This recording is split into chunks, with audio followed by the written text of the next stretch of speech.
Bonjour tout le monde, content d'être là pour une nouvelle vidéo. Comme je vous l'ai promis récemment, je vais vous proposer une vidéo pour vous montrer comment voler un peu plus proprement, un peu plus facilement avec le DJI FPV Combo. Je vais vous donner mes rates, mes conseils, les équipements qui selon moi sont indispensables pour voler, ou en tout cas intéressants. Je vais vous faire une petite démonstration en direct, je vais vous montrer tout ça et puis voilà.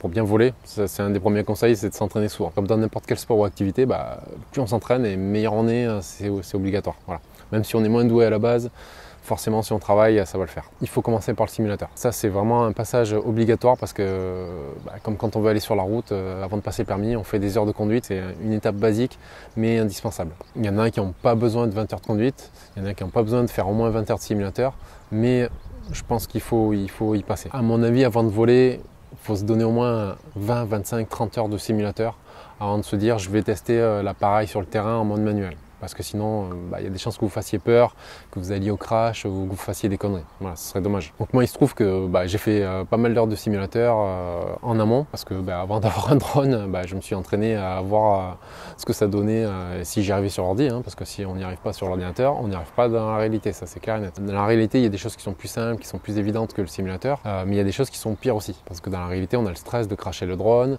on a les conditions, le vent, on peut perdre l'équilibre, on peut être dérangé par des gens, ou on peut déranger des gens, enfin voilà, il y a beaucoup de paramètres qui sont très différents dans la réalité, dans le bon comme dans le mauvais. On va passer chez moi et je vais vous montrer ce que ça donne le simulateur et quel simulateur je vous conseille.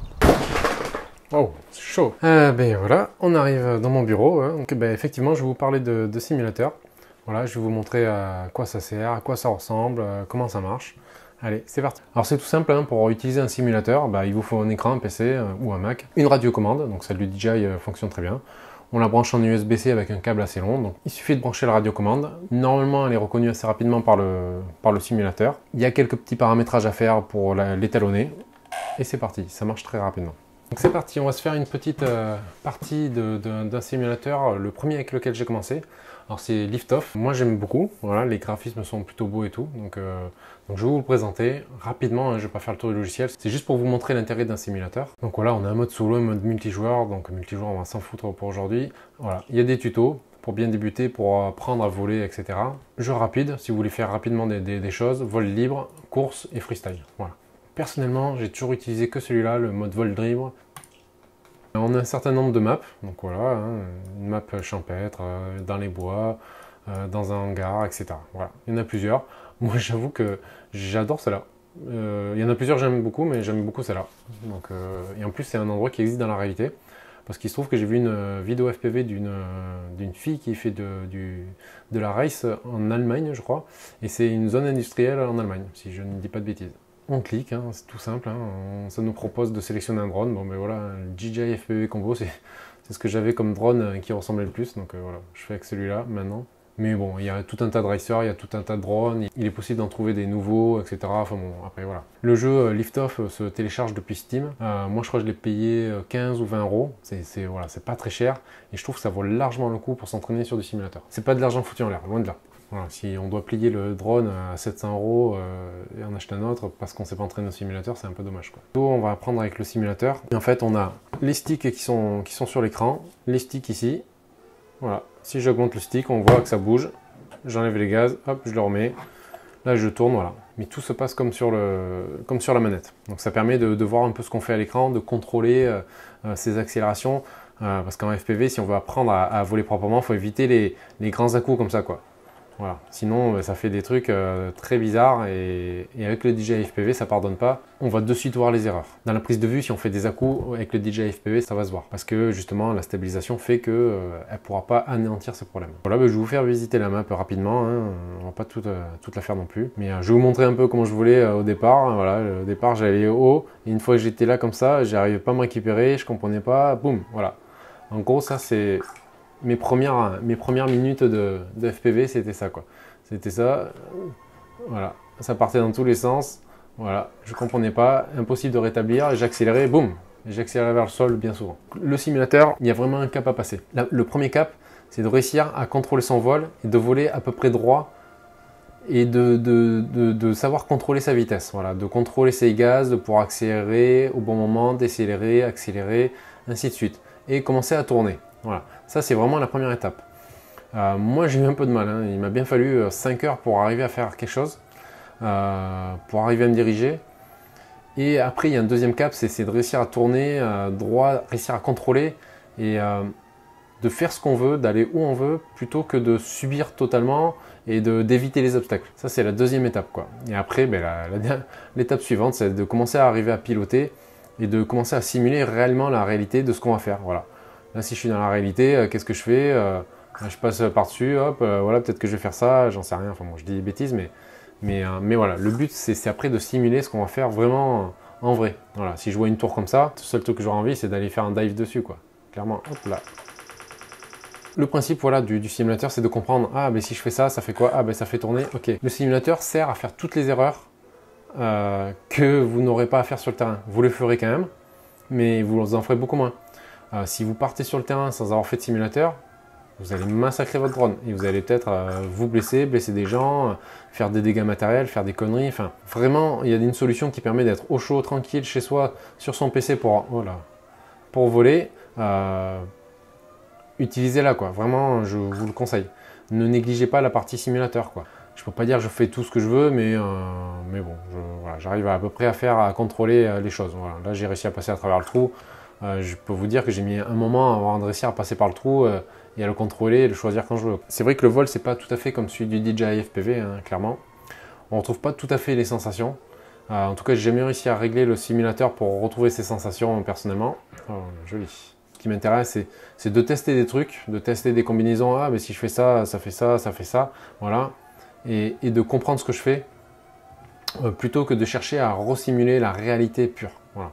Je pense que de toute façon, un simulateur restera toujours qu'un simulateur. Voilà, les conditions du terrain sont très différentes. Je vous montre une autre map et après je vous montre un autre simulateur. Ok, donc voilà une autre map, hein, je vous montre. Hein. Donc ça c'est pareil, c'est un endroit qui existe. Hein. Je crois que c'est près de Tchernobyl. Voilà. Hop, là voilà, ça a permis d'apprendre à voler ras du sol. Ça, j'avoue que le simulateur m'a beaucoup entraîné là-dessus.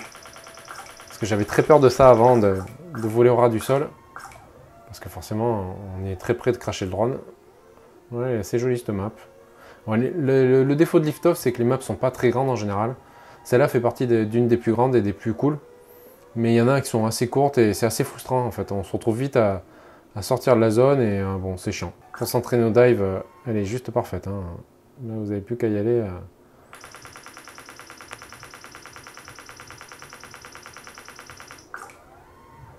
Hop là, j'ai touché. Et sur Liftoff, le petit truc qui est pas cool, c'est qu'on peut traverser les feuillages, vous voyez. Voilà. Donc dans la réalité, je dis pas qu'on ne peut pas traverser un feuillage et en sortir quasiment indemne. Mais la plupart du temps, quand on tape un feuillage, alors surtout avec les DJI FPV, je pense, il y a des chances qu'on finisse en vrac, quoi.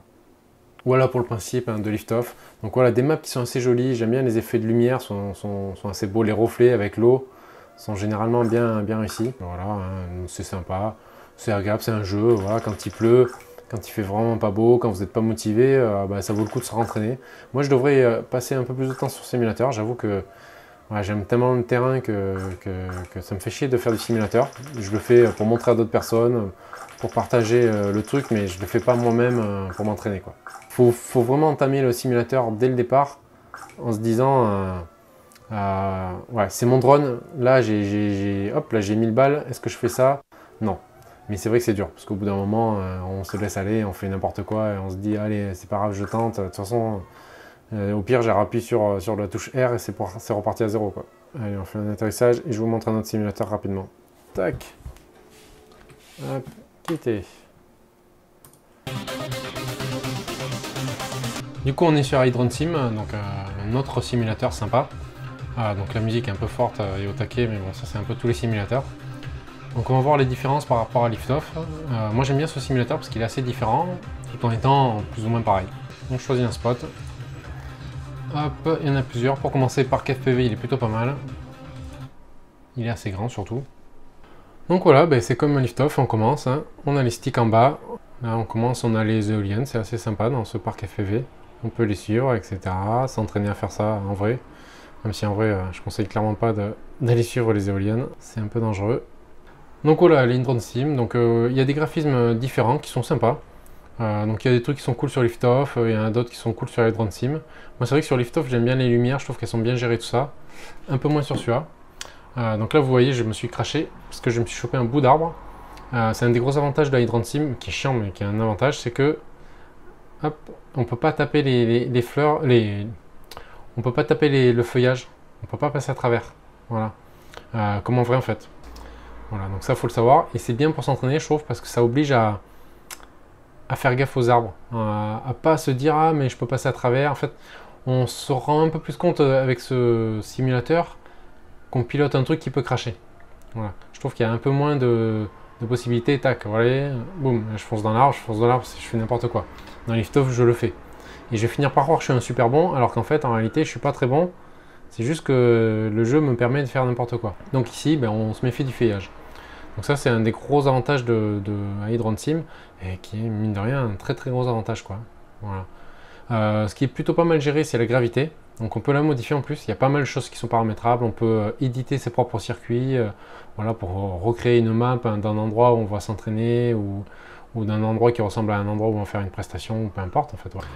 Donc voilà, la différence avec Liftoff, c'est que là, on a des objets en mouvement. Donc par exemple sur cette map, alors c'est pas toutes les maps, mais la plupart, il y a des trucs en mouvement. Là, on a des camions, des voitures, on a une route. Et en fait, c'est pas mal parce qu'on peut s'entraîner à faire du chasing, de suivre un objet en mouvement. Voilà, de s'entraîner à faire ça. Voilà, si je devais faire ça, bon déjà je le ferais pas sur la route en mode hyper dangereux comme ça, mais bon. Mais voilà, ça me permet de m'entraîner d'un point de vue cinématique à comment faire.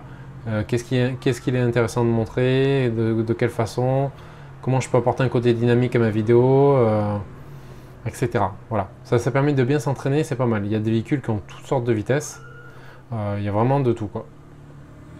La taille des maps, elles sont très grandes. Dans Liftoff, il y a des maps qui sont sympas, moyennes on va dire, mais il y a des toutes petites, et il y en a qui sont ridiculeusement petites. Ici, la plupart des maps sont vraiment très grandes, donc on peut aller vraiment partout, quoi. On peut aller dans la montagne, on peut décider de s'échapper, mais on peut vraiment tracer, s'entraîner et faire plein de choses différentes, quoi. Voilà. Là, descendre à flanc de montagne, je l'ai fait il n'y a pas longtemps. Ouais, au niveau des sensations, on s'y retrouve un tout petit peu. Bon, pas tout à fait parce qu'il faudrait que je règle la gravité. Mais il y a un petit côté réaliste sur celui-là qui est assez agréable. On est de retour sur place, voilà. C'est magique, hein. Ce drone, on le sait, il va pas être aussi stable, il va pas être aussi ce qu'on appelle locké, il va pas être aussi performant qu'un quad classique dans son vol parce qu'il a un centre de gravité assez particulier. En fait, tout le poids est un peu au milieu, tout l'extérieur du drone est un peu léger, donc du coup quand on fait des mouvements un peu trop brusques, il a tendance à basculer, un peu en mode culbutos. Voilà, ses charges ne sont pas super bien réparties. Pour aller tout droit, pour faire de la performance sans dépenser toute la batterie, il est bien taillé, il est aérodynamique, il est top ce drone. Mais c'est vrai que dès qu'on veut faire des choses un peu plus freestyle ou un peu plus osées, mais il aura plus de mal. Donc du coup en fait il va vite faire des petits mouvements comme ça qui font que à l'enregistrement de la vidéo ça va faire des petites saccades, ça va faire des petits à-coups et c'est pas forcément très sympa et très agréable à regarder. Donc ça c'est un problème qui se règle par différents moyens et justement on va les voir. La première étape, ça va être de régler les rates de cet engin. Donc les rates, c'est simplement les réglages qui font que le drone va être plus ou moins réactif, va plus ou moins accélérer en fonction de comment on bouge le stick, etc. Donc je ne vais pas forcément vous faire une vidéo sur les réglages des rates, sur tout ça. Il y a plein de gens qui en ont fait et qui ont fait des choses qui sont vraiment très bien expliquées. Je vous mets un lien en haut ou là, je ne sais pas, pour voilà. Allez regarder sa vidéo, elle est sympa et c'est très bien expliqué. Voilà. Je ne veux pas forcément faire mieux, donc c'est pas la peine que je m'embrouille avec ça. Par contre, du coup, moi je vais vous transmettre mes rates. Je ne suis pas un grand paramétreur de logiciel ou d'appareil, mais j'ai assez rapidement trouvé des réglages qui me convenaient. Il faut savoir que les réglages c'est personnel, donc c'est pas la peine de se dire il faut absolument les mêmes que les miens, il faut absolument les mêmes que Stéphane Couchou. Ça ne marchera pas. Alors, on est tous différents, il y en a qui pilotent comme moi avec les pouces et c'est comme ça que je suis le plus à l'aise, mais il y en a qui sont ce qu'on appelle les pinchers qui pilotent avec les doigts comme ça et il y en a même qui je crois font des choses hybrides, enfin bon voilà, chacun sa façon de faire. Mais du coup comme on a tous une façon de faire différente, on ne peut pas avoir les mêmes réglages. Et encore une fois, on n'a même pas la même vision de ce qu'on veut faire avec le drone. Voilà, moi je veux piloter de façon plutôt smooth, plutôt on va dire tranquille. pour être à la fois dynamique, rapide mais pas trop, mais voilà, faire des choses qui soient dynamiques mais qui restent de l'ordre du regardable à l'écran. Voilà. Moi les vidéos freestyle où ça bouge dans tous les sens, et c'est vrai j'ai du mal à accrocher. Alors je clique, en général je les regarde, puis au bout de 10 secondes, en fait j'ai tout vu quoi, parce qu'une fois que le gars il a tourné comme ça 3 fois en l'air et tout, et qu'il est revenu, qu'il a fait 25 split S et 30 power loop. Bon, voilà, c'est toujours un peu la même chose, et c'est vrai que moi c'est pas le type de vidéo qui me plaît, quoi. Voilà, moi c'est vraiment des vidéos, ce qu'on appelle cinématiques, voilà, même si c'est devenu presque une insulte aujourd'hui, mais des vidéos voilà, comme celle, ma vidéo des Pyrénées, que je vous remets aussi. Voilà, c'est ce genre de choses que je veux faire. On n'a forcément pas les mêmes attentes, donc pas les mêmes réglages, pas les mêmes rates, voilà, tout simplement. Je vous partage mes rates de suite là, hop, je vous les affiche. Voilà, vous allez voir que tout est assez similaire, il n'y a que sur le yo que j'ai mis une petite différence. Mais je vais vous donner un conseil, en tout cas c'est ce que j'ai fait moi, pour créer mes propres rates. Voilà, je vais vous dire comment faire. Il y a toujours des gens qui l'auront testé avant vous, qui auront fait des essais, qui auront vu des choses, etc. Donc le but c'est pas d'aller copier ce qu'ils ont fait, mais d'aller s'en inspirer. Quand ce drone est sorti, voilà, je suis Stéphane Couchou, j'en parle trop d'ailleurs dans mes vidéos maintenant, mais voilà, je le suis, et lui a partagé ses rates assez rapidement. Le premier truc que j'ai fait, c'est que j'ai voulu tester ses rates, parce que ceux d'origine, ça m'allait pas, c'était très réactif, le drone bougeait dans tous les sens, et c'était très compliqué d'avoir quelque chose de stable dans la vidéo. Du coup, je me suis dit, il est bon, il fait des belles vidéos, je vais aller copier ses rates. Et en fait, c'était pas ça, c'était pas ouf. C'était encore trop réactif, ça bougeait encore trop, mais c'était mieux, c'est clair que c'était mieux, mais c'était pas ça. Voilà. Enfin, en tout cas, ça me convenait pas. Donc ça lui va très bien, lui, tant mieux, mais moi, c'est vrai que j'ai du mal avec ça. Donc ce que je suis allé faire, c'est que je suis allé creuser d'autres vidéos, etc. Je suis tombé sur une vidéo d'un gars, je crois aux États-Unis, qui partageait ses rates et qui montrait ses réglages en direct. Et ça, c'était plutôt cool, parce que ça m'a permis de voir un peu ce que ça donnait, et de comprendre un peu la philosophie du truc. Donc lui pareil, il a partagé des rates que j'ai essayé, je les ai trouvés beaucoup mieux, et je me suis dit je vais creuser dans cette voie-là. En fait, en gros, j'avais un peu l'extrême, le réglage de base débutant de DJI qui est pourri, voilà, qui n'était pas fait intelligemment. J'avais ceux de Stéphane Couchou, c'était trop pour moi. J'avais ceux-là, c'était nickel, mais j'avais besoin de quelque chose d'encore un peu plus smooth, qui corresponde encore un peu plus à ma façon de piloter. Donc en fait, j'ai tout simplement été sur le terrain et fait quelques petits réglages. J'ai pas changé énormément de choses par rapport au gars de la vidéo aux États-Unis, mais j'ai fait des petits ajustements qui m'ont permis d'atteindre le petit réglage qui moi me convenait. Depuis, j'avoue, je les ai pas modifiés. Je suis sûr que vu que j'ai progressé, vu que je pilote un peu différemment, il faudrait que je les retouche. En fait, à partir du moment où moi je tiens quelque chose qui me convient, je préfère m'adapter à ce truc-là que de passer mon temps à adapter les rates en fonction de mon niveau. Voilà. Je préfère que ce soit moi qui m'adapte que l'inverse. J'ai pas non plus réfléchi des années, ça sert à rien. Faut tester. Voilà. Faut tester. Dès qu'on sent un truc qui va bien, on va vers une direction ou vers une autre. Voilà. Si ça avait été trop mou, ce que j'avais testé, je serais remonté un petit peu. J'aurais fait en fait quelque chose de médium entre ce que j'avais vu de Stéphane Couchou et du gars. Et voilà. Mais j'ai pas eu besoin de ça, j'ai même descendu un peu plus les rates pour rendre le drone encore plus tranquille, plus smooth. Voilà. Et comme je suis fan du chiffre 23, vous verrez que j'ai rajouté du point 23. Voilà. C'est bête, mais voilà, c'est pour vous dire si la raison elle est débile. Voilà. J'aurais pu mettre point 25 ou point 20, mais comme je suis fan de 23, j'ai mis point 23. Voilà. Donc comme vous voyez dans les réglages.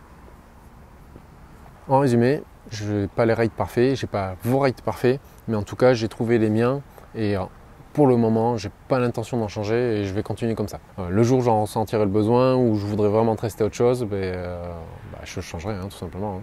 Donc je pense qu'il y a plus de chances que je les remonte maintenant que l'inverse. Autre petit point important concernant le vol du DJI. DJI a sorti une mise à jour, alors je sais plus, je crois que c'était en juin ou un truc comme ça, ou peut-être en mai, qui permettait d'améliorer le comportement du quad. Moi j'ai fait cette mise à jour, beaucoup de gens ont dit que cette mise à jour apportait pas grand chose, qu'on voyait pas trop la différence. Moi franchement j'ai vu la différence. Mais je pense que la différence, on la voit pas forcément avec le drone comme ça de base nu. Je pense qu'on la voit surtout quand on va utiliser voilà, les protections comme ça, enfin les renforts de bras qu'on va mettre sur les côtés, ou quand on va utiliser les protections d'hélice, voilà, tac, qui se mettent comme ça tout autour du drone. Moi je les ai utilisées pendant longtemps, ces protections, pas par peur de cracher le drone. C'est juste que j'avais fait un stage photo drone avec quelqu'un et que bah, je me suis dit à partir du moment où il y a une personne à côté de moi, même si elle est prévenue, même si elle est à côté de moi, elle est en sécurité, bref, il y a un mini risque, donc bah, du coup j'ai préféré mettre les protections. En fait, bon, c'est un peu chiant à enlever et à remettre, même si c'est très rapide, mais je suis un peu feignant. Et du coup, je les ai laissés pour voler. Bah, j'ai volé pendant 2-3 mois avec. J'ai volé dans toutes sortes de conditions avec ces protections. Et c'est vrai que les protections, j'ai trouvé que comme ça alourdissait un peu plus le drone et comme ça apportait du poids un peu plus sur les côtés, ça répartissait mieux la charge, ça augmentait sa surface sur l'air. Et en fait, moi, d'entrée de jeu, j'arrivais à piloter déjà plus smooth que beaucoup de pilotes, sans passer par forcément les rates et tous les réglages. Je les avais déjà, moi je les ai réglés quasiment d'entrée de jeu, hein, assez rapidement, en même pas 2-3 semaines j'avais mes rates. Mais voilà, le fait d'utiliser ces protections et d'avoir cette stabilisation un peu plus poussée dans l'air, bah, ça m'a franchement aidé. Ce qui fait qu'on arrive encore à un point pour améliorer le DJI. Donc j'ai acheté ces bras de renfort, je ne les ai pas encore installés, je vais les installer en direct là avec vous. Parce que je pense que ça c'est la solution idéale. Voilà. Les protections d'hélice, c'est génial et je les remettrai. De toute façon, j'en ai racheté parce que je les ai pétés suite à mon crash dans les Landes. Ça c'est vraiment, voilà, ça je les garderai clairement. C'est vraiment utile. Mais c'est vrai que ça fait un peu gros, ça a un peu plus de prise au vent, donc je pense que juste les bras de renfort, ça va à mon avis rééquilibrer le quad et on va tester ça en direct. De toute façon, il n'y a rien de mieux que la valeur du terrain pour voir les choses. Il y a des bras de renfort qui vont venir se mettre entre les deux bras du drone pour rigidifier l'ensemble. C'est-à-dire qu'en cas de crash, si ça tape ici, au lieu de taper et de forcer sur un bras, ça va forcer sur deux bras. Donc du coup, il y a beaucoup plus de résistance. Mais il y a le risque aussi que ça peut être deux bras au lieu d'un. Voilà, en cas de très gros crash, ça c'est clair. Parce que les deux seront liés ensemble en fait. Donc voilà, on a les deux bras tac, qui vont venir se mettre ici, exactement ici. Donc ce que je vais faire, c'est qu'avant de les monter, voilà, je vais faire un petit vol sans et après je ferai un vol avec. Et je vais essayer de faire un vol en passant aux mêmes endroits, en faisant à peu près la même chose pour voir vraiment la différence. Et je vais, je pense, mettre les deux screens côte à côte pour que, voilà, que vous ayez une idée du truc.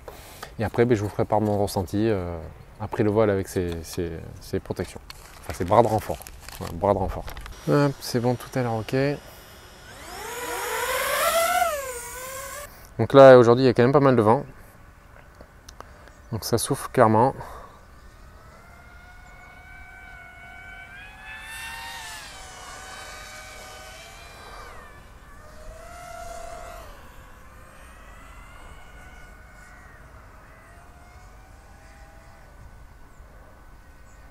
Donc c'est pas les conditions idéales pour laisser le DJI voler, clairement quand il y a trop de vent. Il a quand même une bonne prise au vent, donc faut pas non plus, faut pas trop déconner quoi. Les quads classiques auront beaucoup plus de, voilà, je vole très mal, auront beaucoup plus de latitude par rapport à ça quoi.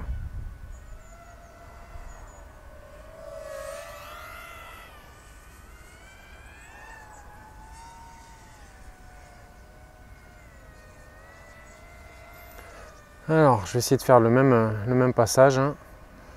Je vais commencer à le travailler. Donc je vais essayer de voler mieux là déjà, voilà, m'habituer au vent, parce que là ça fait déjà un peu plus d'une semaine que j'ai pas volé, donc bon, mine de rien, le temps passe vite. Voilà. On va essayer de tourner proprement, voilà, sans mettre les petits à-coups. Alors moi je vois des petits à-coups dans mes lunettes, mais ce qu'enregistre les lunettes n'a rien à voir avec ce qu'enregistre le drone, parce que lui il est stabilisé par Rocksteady en interne. Donc qui marche pas si mal, mais bon, voilà, qui n'est pas du niveau de RS Go, Real Steady Go. Ok, bon, je vais juste faire ce tour, je pense, avec les bras de renfort. Le but ça va être d'essayer de faire un peu la différence, de faire à peu près les mêmes passages. Et on va attaquer le montage des bras, donc voilà, je l'ai jamais fait, donc je vais tout découvrir. Alors ce qui est pas mal, c'est qu'a priori on n'a pas besoin d'outils, parce que j'ai vu que DJI fournissait tout. Et en plus, mine de rien, un truc c'est pas de la merde quoi. C'est pas les trucs Ikea. Franchement, c'est la classe. Parce que moi j'ai un jeu de clé Allen dans mon sac pour justement pouvoir démonter en cas de problème, parce que c'est que des petites vis Allen partout. Donc je me le trimballe, bon il est pas très gros, mais c'est vrai que tu vois, je vais le laisser dans le sac aussi parce que c'est plutôt génial ça. Ça m'a pas l'air très compliqué à monter, mais bon. On mieux regarder avant que de passer pour un con. Il faut essayer de cliquer ça. Force un peu quand même. Alors, il faut bien se positionner, je pense. Tac. Hop. Ouais, ok, bon, ça se fait bien, mais c'est vrai que ça fait toujours peur de forcer sur le truc. On a l'impression qu'on va tout exploser. Ça force quand même. Hein. Tac. Tac. Ok. Bon, normalement, quand on n'est pas manche comme moi, ça se monte vite. Hein. Donc, je remets le truc comme ça. Et en fait, c'est par-dessous qu'il faut venir le fixer. Hop. Je le visse. Donc voilà, la nouvelle gueule de mon drone. Avec ses deux bras de renfort, donc c'est bien, on peut le tenir comme ça. Et on va de suite tester. Hein. Voilà, maintenant, il faut qu'on voit ce que ça donne. Je viens de faire décoller le drone avec les protections. Et c'est vrai que déjà au décalage, j'ai l'impression qu'il était un peu plus pâteau. Ah ben là, je vois qu'il est complètement de travers à cause du vent. Ce qui lui arrivait pas tout à l'heure. Et le vent, je pense qu'il n'a pas changé. Alors je sens déjà qu'il a moins de puissance. Ouais. En fait, c'est pas moins de puissance, hein, parce que il bouge quand même. Hein. Mais ouais, on sent qu'il faut lui envoyer plus de gouache, comme dirait l'autre, hein, pour avancer, quoi. Alors, de toute façon, on va comparer les deux vidéos après, hein, parce que même moi, je suis très curieux de voir hein, s'il y a plus d'à-coups ou pas.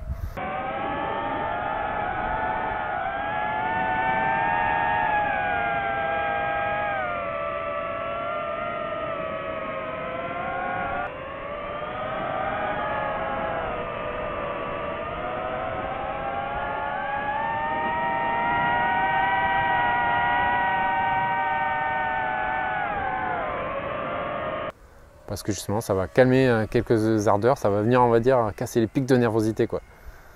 Donc voilà, pour ceux qui veulent ça, ben, c'est peut-être pas top, mais quand on veut faire une belle vidéo cinématique, je pense que c'est plutôt une bonne chose, quoi. Ouais, là, je suis plus précis, par exemple, par rapport au sol. Tout à l'heure, j'avais l'impression que le drone, j'étais plus obligé de régler la hauteur. Bon, après, c'est ma deuxième batterie aussi, hein, donc ça, c'est toujours le truc qui est compliqué, c'est de savoir ce qui est dû à l'utilisateur et dû au matériel. Mais bon, je sens que je suis plus précis. En tout cas, je me sens plus serein dans le vol, quoi. Bizarrement. Ouais, vous voyez, ça drift à droite. Hein. Il faut rattraper, mais rattraper sans en mettre d'à-coup comme ça, quoi. Voilà. Ça, dans le vol, c'est un truc qu'il faut faire attention. Assez rapidement, j'ai pigé ce truc-là. C'est justement laisser faire le drone, quoi. Voilà, il part à droite, il part à gauche, laissez-le partir. Maîtriser juste sa trajectoire d'une manière générale et regarder qu'il n'y a rien sur le chemin, bien sûr, hein, parce qu'on ne va pas foncer dans un arbre parce que le truc qui drift. Hein. Et puis bon, dans le feu de l'action, on n'a pas le temps de tout voir aussi bien, de tout checker comme je le ferai à l'écran en vidéo. Hein. Il y a des fois des passages en lunettes, je trouve ça exceptionnel, et puis en vidéo, je me rends compte que bah non, j'ai fait des petites erreurs, j'ai fait des petites merdes et c'est pas ouf. Et puis il y a d'autres fois, je me dis, bon, non, là c'était pourri, puis en fait, ça donne plutôt un bon résultat, quoi. Donc voilà, faut pas non plus désespérer. Le vent pousse quand même là. Il me pousse à moi déjà, donc bon.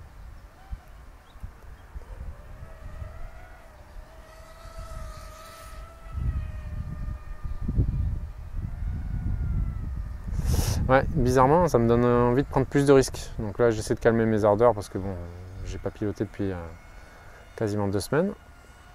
Mais c'est marrant parce que ça me donne vraiment envie de passer entre les arbres et tout, alors que tout à l'heure, je me posais moins la question. C'est bizarre, hein. Enfin, c'est peut-être moi qui suis taré, hein. C'est sûrement ça même. Hein. Ouais. Je pense pas qu'il y aura de perte d'autonomie en particulier avec ces protections. Peut-être moins qu'avec les grandes protections. Encore que bon, voilà, je volais encore très longtemps avec, hein. Mais je pense qu'il y avait un léger moins.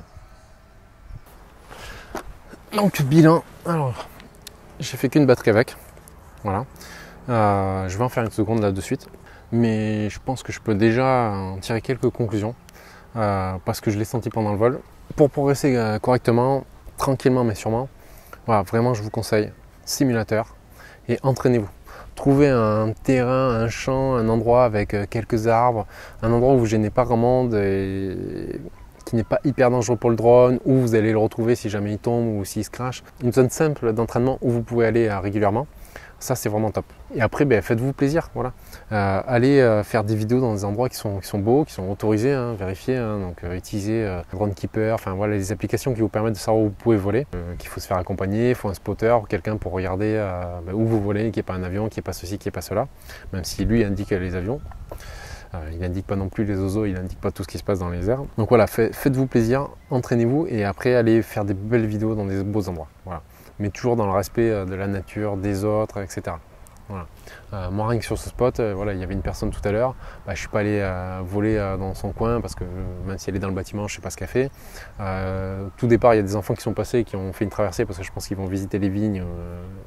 J'ai attendu qu'ils partent et qu'ils soient loin parce que je ne vais pas voler avec des enfants dans les parages, même si je ne vole pas au-dessus d'eux, même si je vole à plus de 30 mètres, de 50 mètres ou de 100 mètres de leur position. Voilà, je préfère attendre qu'ils partent, quoi, tout simplement. Mais voilà, entraînez-vous, vraiment. Donc moi j'ai un terrain d'entraînement, j'aime bien venir ici aussi parce que la zone est déjà assez sympa pour la vidéo et en plus pour s'entraîner c'est assez cool, c'est en hauteur donc voilà, ça permet de s'entraîner avec des conditions un peu de vent qui vont correspondre un peu à ce que j'ai vécu en montagne. J'espère que cette vidéo vous a plu et puis j'espère que ça n'a pas été trop chiant à suivre, que ça a été instructif. Voilà, comme d'hab, abonnez-vous, n'hésitez pas à me laisser vos avis dans les commentaires, posez-moi vos questions.